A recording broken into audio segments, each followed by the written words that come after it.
Okay, good afternoon everyone. This afternoon, we are going to learn how to draw SpongeBob. SpongeBob with Cian. You know how to draw, Cian? Yes, so Okay, easy. so we will draw SpongeBob, simple thing, simple SpongeBob. And after that, Mommy and Ate will decide who is a good artist, Cian or Daddy. Okay, are you ready, Cian? Yep. Okay, let's try. So, first thing, we are going to start with the head of SpongeBob. So, the head of SpongeBob, Cian, is Longer. longer at the top, And then- short at the bottom. Yes. Okay? Yes. So, it's like a trapezoid. So, let's start. So, okay, you follow me. At the top first, like this. Okay, it's a group, Cian, not straight line, ha? And then, after that, going down. Okay, not straight line. And then, other side.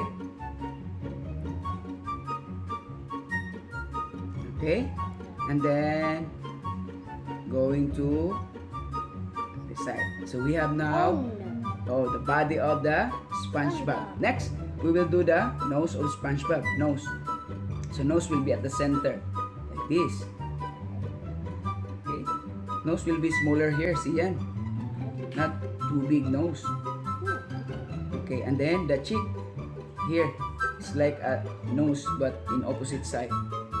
Okay, oh you have pimples. You write pimples. And then the mouth here, like letter C. And the two. Okay. Next is the, we will do circle here for the eyes. Circle. Try to make it circle, na? Like that. Circle. Big circle. And then the eyeball here. Eyeball and the black pupil. So black. And then, how many eyebrows? SpongeBob?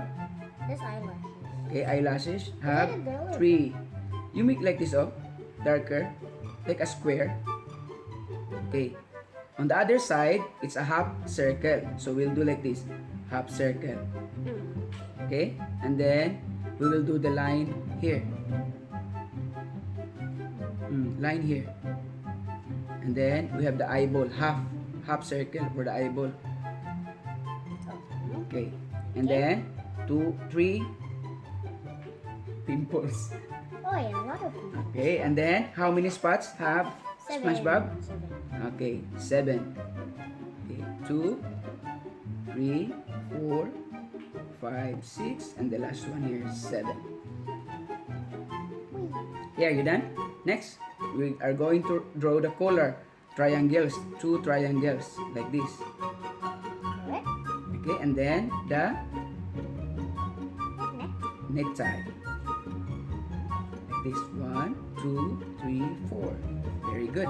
Next, 2 lines going down like this, straight and like a rectangle here. Okay, and we will cut it half like that. Okay, and then the belt here, belt, and we will color it with black.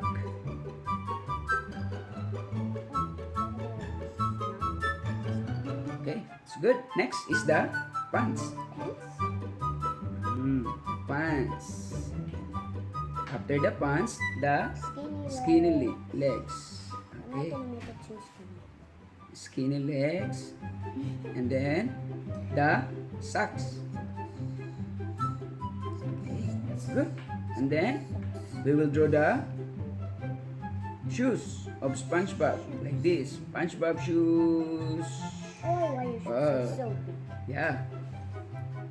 And then the other side, SpongeBob shoes. 1, 2, circle.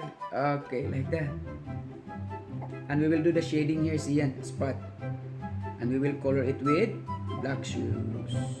Like Cian shoes in the school, it's black shoes. Except for the socks. Yeah. The socks. Okay, we're almost done, Cian. Only the hands, and then we're done.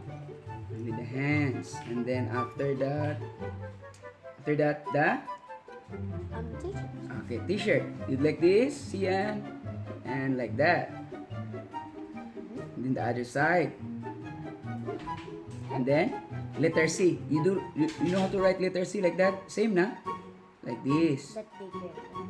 Okay, and then the other side like that. Make it like this. This one, oh. Letter C, oh. Letter C. And this one. And then like that.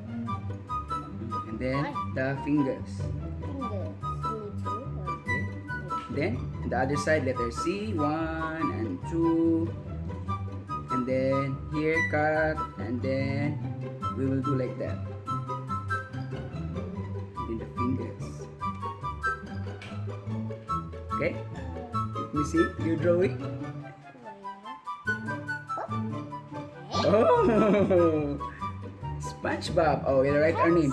Daddy June. Okay, SpongeBob and Sian SpongeBob. Wow, that's good. Okay, let me show them the SpongeBob we draw. Okay, we have our SpongeBob now. This is Daddy SpongeBob and this is Sian SpongeBob.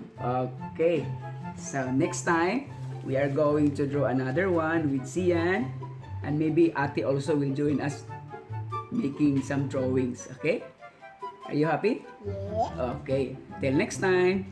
See you. Bye-bye.